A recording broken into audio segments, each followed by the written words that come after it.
சவாலாக எடுக்கக்கூடிய ஒரு விஷயம் வந்து இதுதான். சவால்ன்ட்டு இல்லை, நம்ம அவங்கள நல்லா பார்த்துக்கிட்டாலே அவங்க சிரிப்பாங்க. ஏன்னா அவங்க சிரிப்பு அவ்வளோ நல்லா இருக்குது. சிரிக்கலைன்னா தான் எனக்கு ஒரு மாதிரி இருக்கும். அவள் எப்போ சிரித்தாலும் எனக்கு ரொம்ப சந்தோஷமாக இருக்கும். She's got lovely friends. ஒரு you are judge by your ஃப்ரெண்ட்ஸ்ன்னு சொல்லுவாங்க எப்போவுமே ஒரு ஒரு ஒரு நபர். She's got lovely friends. எனக்கு பொறாமையாக இருக்கும் அவள் ஃப்ரெண்ட்ஸை பற்றி சொல்லும்போது.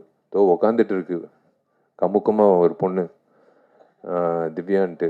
விஜய் இருக்கான் என்கிட்ட, உதய் இருக்காப்புல, எல்லாரும் இருக்காங்க. இவங்கெல்லாம் வந்து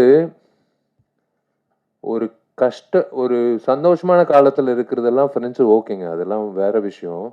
கஷ்ட காலத்தில் தூக்கி நிப்பாட்டி வா தட்டி கொடுத்து நீ எந்திரிச்சு வா, ஒன்றும் பிரச்சனை இல்லை, வா பார்த்துக்கலாம், எல்லாமே பார்த்துக்கலாம் அப்படின்னு சொல்லி getting back that person on their feet ஒரு ஆஸ்கர் அவார்டுக்கு சமம்.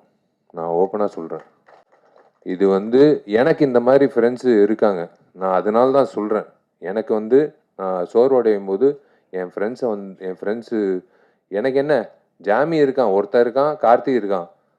அவங்க 2 பேர் வந்து நாங்கெல்லாம் காலேஜ் ஸ்டூடெண்ட்ஸ் மாதிரி தான் நாங்கள் வந்து எங்களை நாங்கள் பார்த்துக்குறோம். நாங்கள்லாம் நடிகர்கள்.